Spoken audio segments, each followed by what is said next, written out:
Hey, good afternoon, everyone. We are streaming this live. There are a bunch of people there. Hey, people. I just want to say thank you. I can't believe every time that we're going to go talk about fish in front of people, like 5 minutes before, I'm like, I'm not going to do this. Because there's no way people want to listen to us talk about fish. But 10 years after we started this podcast, here we are talking in front of a bunch of our friends and people who will be our friends soon. So thank you guys so much for supporting us.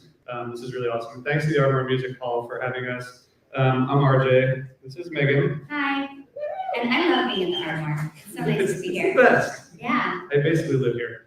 And this is Matt Dwyer, who is among our most insightful and wonderful co-hosts that we've ever had over the past 10 years.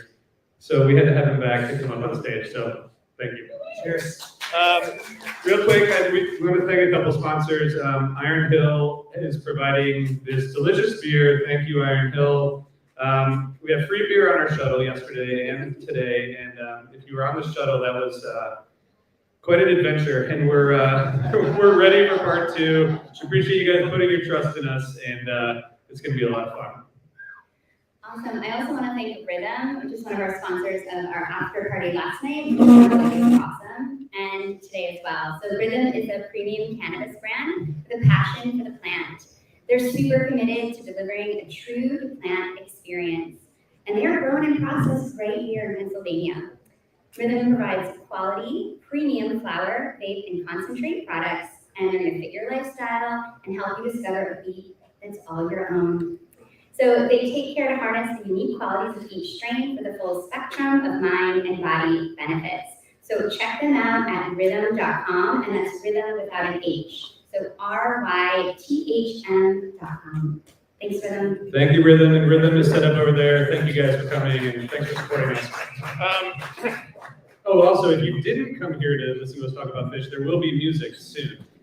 So that will happen pretty soon. We have the Cal Kehoe Band. I think Cal is still getting used to people calling it his band. So just call it the Cal Kehoe Band as many times as you can in a row so that he gets more comfortable with it. But 4 amazing musicians. They're going to play a set of music, and then we're gonna take the bus over to the Man for night 2. Before we get there, Matt, how was night 1 of the Man? Awesome. I told you it was insightful. No, we had a blast. It was interesting for me because for the first time in a very, very long time, I have not been playing along a lot night by night with the tour. Usually I'm watching every webcast or listening to the show the next day. And I have just, for one reason or another, not been that motivated this year. So I haven't listened to some of the shows. The shows that I listened to mostly hit highlights that people told me about. I've loved what I've heard so far. But going to last night, I felt the least prepared for what they were going to do that I've been in a very long time. And I was kind of blown away. I had a really, really good time. Energy was there, flow was there. Not the best show of the tour so far, I think, but it was pretty awesome, and it got me really excited for tonight. Is it going to change how you listen? Like, are you going to be listening back now? Keeping closer track of the tour, do you think? Probably for the rest of the tour, yeah. I think they've also hit that critical point in the tour where it's like, all right, this final midweek run, and then all the garden shows, and now, of course, SPAC. And so we'll see how they keep the momentum going. Now I'm very excited. Yeah, it's kind of crazy how much they still have left to do this summer. Yeah. 7 shows at MSG starting this weekend. I still wonder if there's going to be a theme. Do you think there's going to be a theme? I don't know. I mean, I kind of think there is going to be one.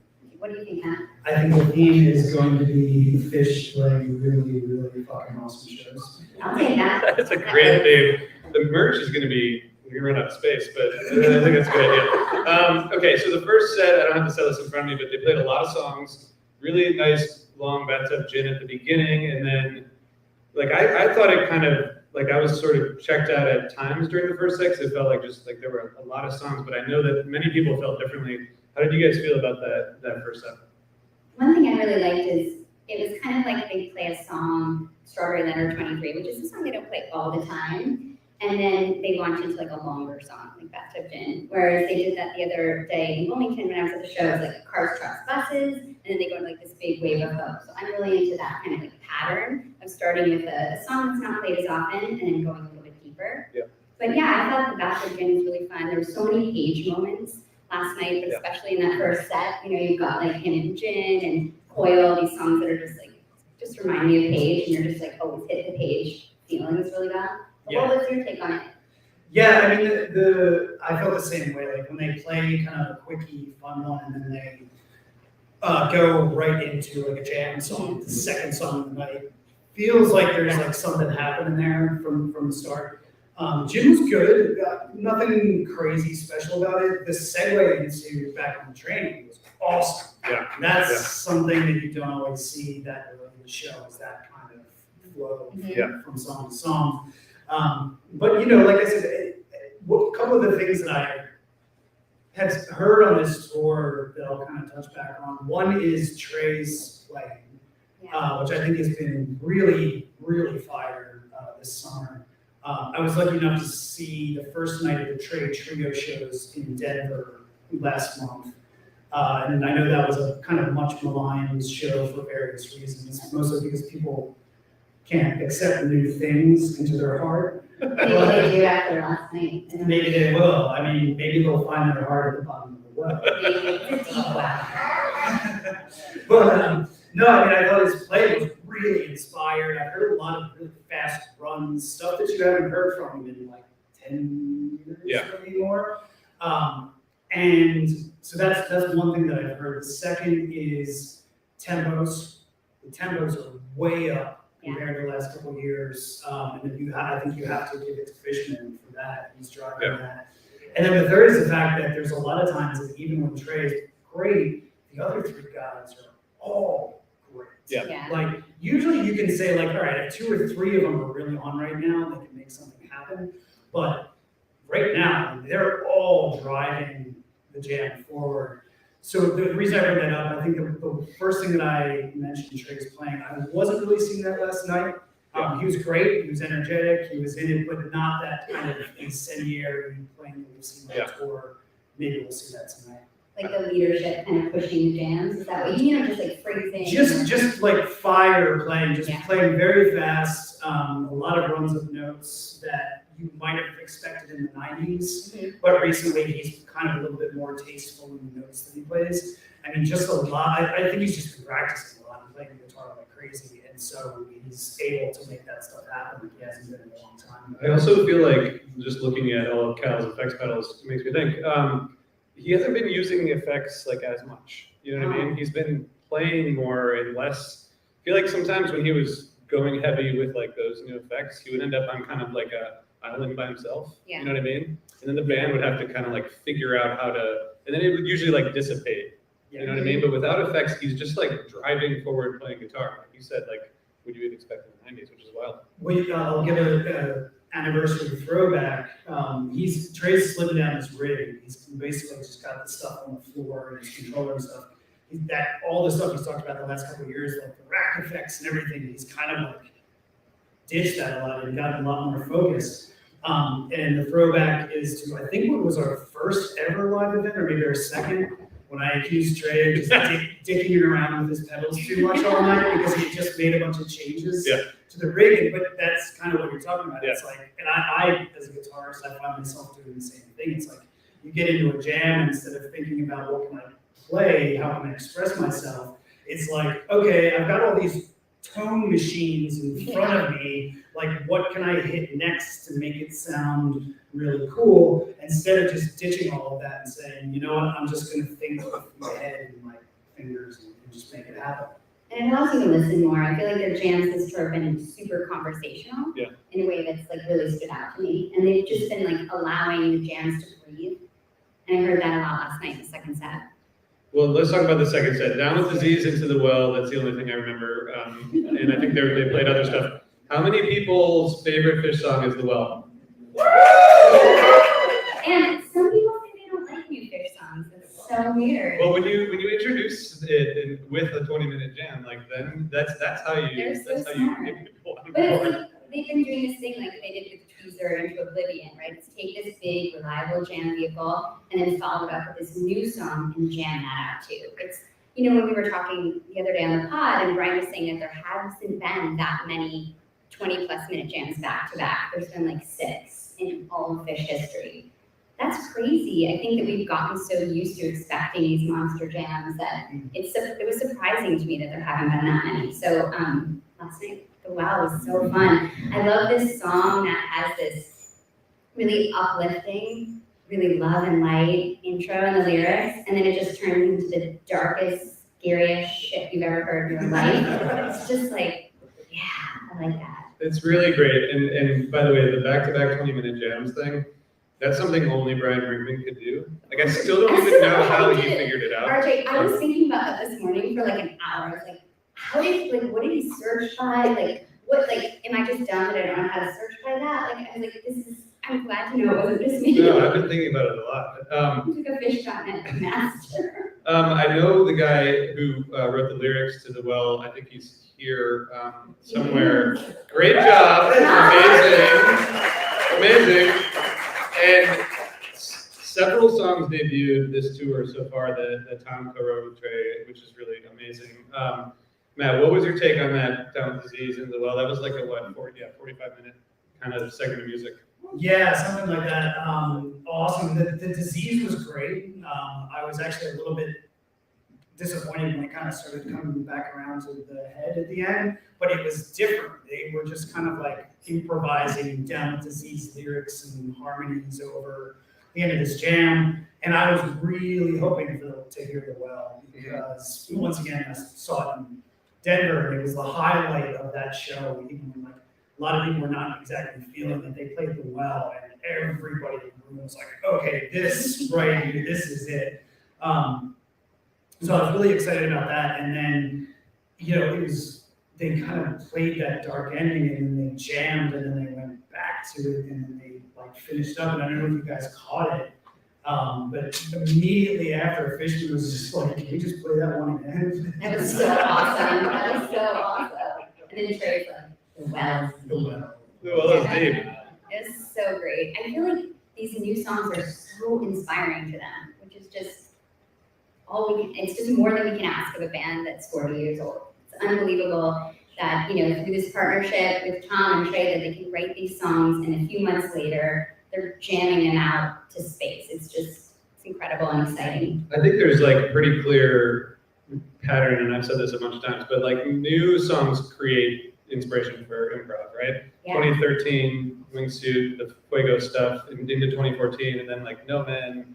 There's so many, like, you see those periods of introducing new material and like Plays on, everything's right. Yeah. 1993, right? Yeah, I forgot about that. Yeah, that happened too, exactly. That was the first time they debuted at the Man. But I do think when tours are not quite as like innovative, it's because of the lack of new material. I mean, yeah, last year, maybe, I don't know. Yeah.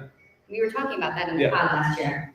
Matt, as a musician, Walls of the Cave, just going back to the first set, was a complete train wreck. But not like I didn't even care, but I just watching it was like, oh my god, like it reminded me of like a 2004 like train wreck. You know what I mean? Like they just weren't like, they just couldn't figure it out. And I thought they might just like end the set and be like, all right, we'll regroup. But Trey really wanted to like redeem them with 46 Days. Your favorite song? I'm so glad I got to hear it again. That's probably my 46th time. Matt, as a musician, like, did you empathize with him for being like, all right, we gotta make up for that? I admired him because I would have been like, all right, I need to get off this stage as soon as possible, go clear my head, like lick my wounds and like figure it out. But the fact that I realized that very quickly, I was like, why are they playing 46 Days? They just played like a set closer. And I picked up, because it wasn't that long of 46 Days or anything. Yeah. It's just like, he needed it to be like a clean ending of the set, which I thought was great. And that's how a professional deals with, that kind of situation. It's probably good. I think I texted our HF5 group and I said, Trey's a complete psycho. That was my thought in the moment. I'm like, why? How can you play more music right now? It's insane. He just never stops. But it's cool yeah, they didn't want to go out on that note. Yeah. What else did they play in the second set? Sea of Stars. Right. Yeah. So, but it really does hit differently when you're there than listening back. Sea of Stars, right? I can see that. Like I think it's a vibe in the moment that you have to feel. But you thought it was like a appropriate call for that time. Perfect thing. I don't know if it was planned, but I'm sure if we were all at the show, going to the show yesterday, we saw the forecast of rain, and it's been hot. It's going to be hot tonight, and then the rain cleared for us just as soon as we got to the lot, and then the temperature was perfect. And like I don't know if this was why they did it, but that first line, we're all here together, and the weather's fine. At least on the terrace and lawn, everybody went nuts when he sang that first line, because it was like, yes, this is exactly where we are right now. And you get into that deep, lovely, meditative. I mean, after 40 minutes or whatever of raging, sometimes you need 10 minutes to just and after such a dark ending to the wow, it's nice to have this beautiful breather. Like you said, it's really contemplated. That song always reminds me of the Grateful Dead. There's just that openness and that kind of breezy feeling to it, and I think it's just a perfect breather song and really well placed, which I think they've been doing really well on this tour, especially. So they closed the set with Chalk Dust, is that right? Well, don't leave ahead. Oh, right. So it's Piper. Piper. Which they can't slow build Piper. It's just it's done. It's too excited. Too excited. It's Piper. The Piper, and then which went into I was so mad. I wanted to see that. unbelievably smooth segue. I mean, Trey was kind of using talk back, I can count them off, but foresight for him to be we can do this right now. Cross-eyed had everybody just going nuts. Short but sweet jam. I have to invoke Jonathan's micro jam phrase. Just a couple of minutes. I'm allowed to use it. Couple of minutes, but it was really, really awesome couple of minutes. And then before we knew it, Chalk Dust just came out. That segue was butter. It was perfect. When I listened to it on recording this morning, I was like, wait, that was so good. I want to listen to that again. So and by the way, thank you everyone watching the stream who's commenting. We're all too old to read the comments, but thank you for all your compliments. If you have questions, then we'll answer them later. Matt, do you know, he's been using the talkback mic during jams? I don't think he did it last night, but apparently we've talked about it a little bit. During improv sections, he's been using it. And I'm just so curious about what he would possibly say in the middle of a jam. What would be your hypothesis on the spectrum of keep it up guys to we're gonna drop into F minor? We're going down in the well. Listen, I am the captain, motherfuckers.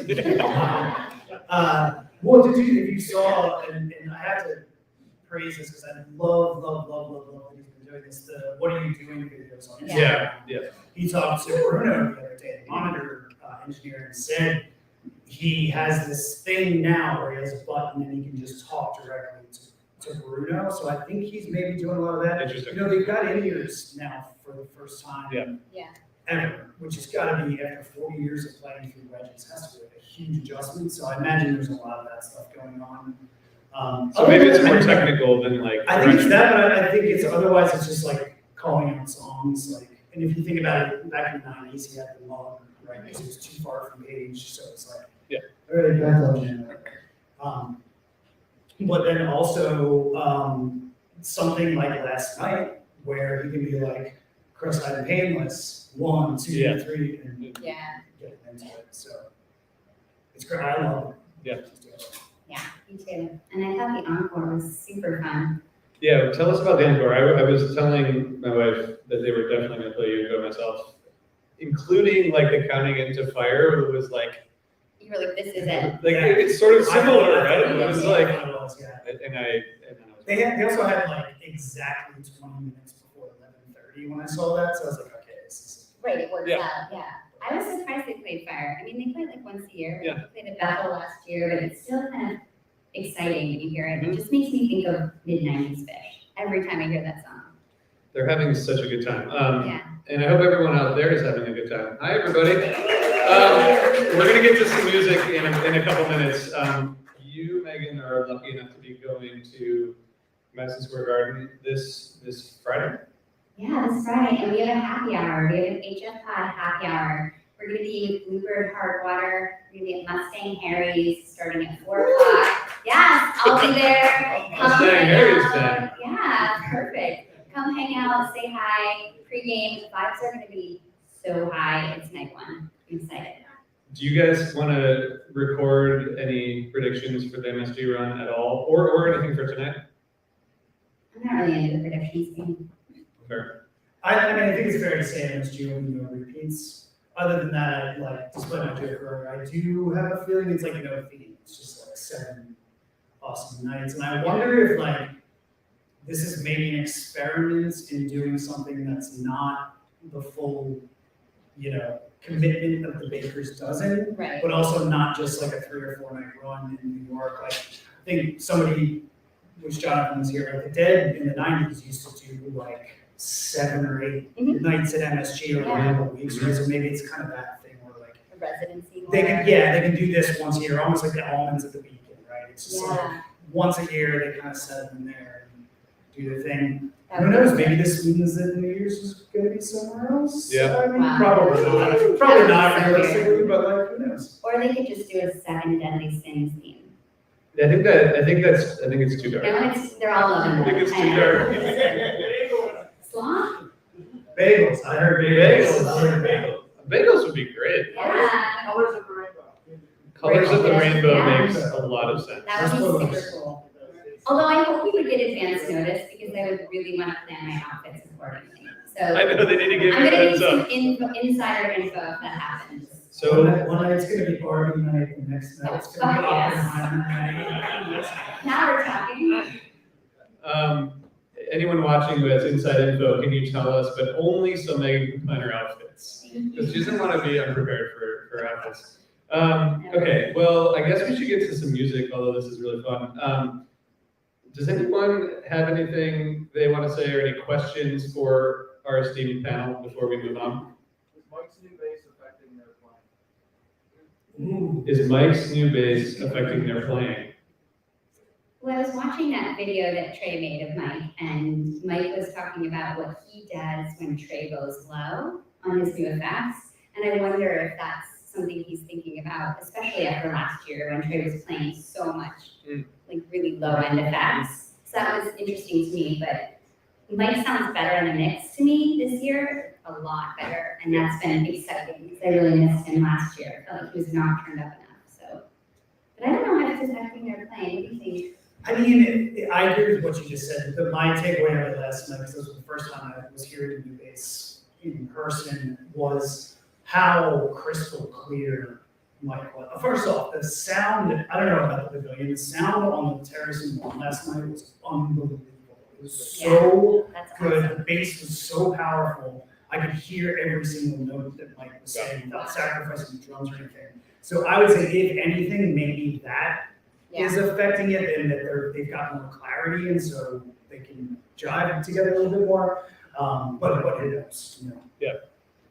Thank you for that question, random person. Any other questions? Anything else you guys want to throw out there before we get to some music? You guys like music? That's good. Let's bring on the band. I just want to say thank you to Ardmore Music Hall for treating us like family always. Thank you guys. And thanks to Rhythm, and go check out Rhythm's table. Thank you to Iron Hill. There will be more Iron Hill on the bus, as I've said at least 100 times at this point. Mostly it's just because I'm excited about it. And Matt, thanks for joining us. Will you come back again? Thanks, Matt. I'm always here. I mean, I'm just in the background, turning the knobs, just making it happen. I never left. And then, speaking of, thank you, Ted, thank you, Bud. Thank you guys for making this all work. We appreciate it. All right, that concludes our talking portion. Although, actually, quickly, is Cal Kehoe here? Did he show up today? I think Cal should come up here for a second and maybe just tell us a little bit about this band, not while we're still in interview mode. Here you I'm here. Yay! Thank you. That's fun. Hi guys. Hey. What's up? This is Cal Keto, everybody. Hi, everybody. Say hi. Cal, before you play music with the Cal Keto band, tell us a little bit about how this band came together and the music and anything you want to share, just to give people a sense for what you're doing. Yeah, so the three of these guys, there's Kieran Edwards on keys, we've got Miles Volsi on bass, and Henry Thomas on drums. I've known Kieran for a really long time because we did a battle of the bands together when we were very little. Like how? Like, I don't know where Kieran is right now. I was definitely like 11 or 12. Oh, stop, that's amazing. Yeah. Did you battle against each other or I together? think he was in the middle school and I was in the high school. So you crushed I him. was like a freshman in high school. I think I won that year. Yeah. Yeah. Yeah. Cal. I don't know if his band won. I hope they did. We're gonna say that he won just because. Yeah. So I've known Kieran for a long time, and I've always been a fan of Miles and Henry. And they're also in another project called Residual Groove Yeah. with Awesome. Kieran's brother Brevin Edwards. And yeah, so I kind of poached those guys from their own band to be a part of this project. So they've been great so far. So original music, I know you've written a lot. Well, obviously people know you from your like constant touring with Big Talking Fish, but you found some time to record. Yes. Thankfully, I was afforded the opportunity to write with Tom Marshall Wow. this year. We wrote a couple songs together. We just recorded 2 in the studio in Brooklyn. So those songs are going to be out hopefully soon, part of a full record. But yeah, I mean, during the pandemic, that was kind of my time to like just write a bunch of songs. So there's like hundreds that are sitting on my phone right now. Wow. We just have to get into a room and just finish them up, and we'll see which makes the cut for the record. So we're playing about 7 or 8 tonight. It's so exciting. Yeah. Really exciting. And can we cut, and we will call it the Cal Keto Band to make you uncomfortable anytime as we So can. I heard it's called the Cal Keto Band. Yeah. Yeah, well, I think on one of the Osiris posts, it said Cal Keto Trio, a 4-member band. Okay. It's a new take on trio. Well, it's like I thought, like, Ben Folds 5 is just 3 people. Yeah. Right. I mean, what do you guys think? Should it be Cal Keto Trio with 4 people? Yeah. Yes. Kind of cheeky, you know? I don't know. I got one hard no over here. Cal, before you guys play, we'll have a quick changeover, but has Connecticut always had a music scene? Because I know so many awesome bands from Connecticut right now. Like, is that a generational thing or has that always been that way? I will say, I think Connecticut has always had a music scene. I think you just had to like really search for it. Now it's really blossoming, obviously with, Goose being from Connecticut. And there's, Eggie's also, they're all from Connecticut. Did someone say Mayor? Yeah. John Mayer. Fairfield. Formerly of Dead & Company. Yeah.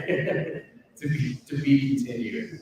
But yeah, I mean, like bands like Kung Fu, they started in Connecticut. Mhm. Actually, Miles' father founded that band. Really? Yeah, he was also a bass player too. So yeah, so I think it's been there, but now it's really starting to blossom. And I feel like really happy about that because I don't need to move. It's so exciting. I live in New York and I'm going up there all the time. Yeah. Visit. Yeah. It's so cool. It's Yeah, amazing. there's all these new great venues around there too. So it's starting to happen over there. That's awesome. Well, congrats. And I will say that all 4 of these guys are extremely kind people. I know that because we stayed at my house last night. And we're extremely respectful. And so thank you. Of course, I want to shoot you a text, make sure, do we make the bed? Yeah. Where do I put the towels? It was like, just leave It's it. like next level for a band. Exactly. Amazing. I thought you guys were going to show back up at 8 a.m. and, Yeah, like being your disheveled. bottles. Although only one of you guys did that, which is amazing. All right, so we're going to hear some music. Yeah. After a quick changeover, the Cal Keto band/trio. Thank you, Cal. And I will say, while we have everyone, on August 5th, the last day of the Fish MSG run, we're going to be doing a party kind of like this in the afternoon, 3 to 5 p.m. And Cal is going to bring back together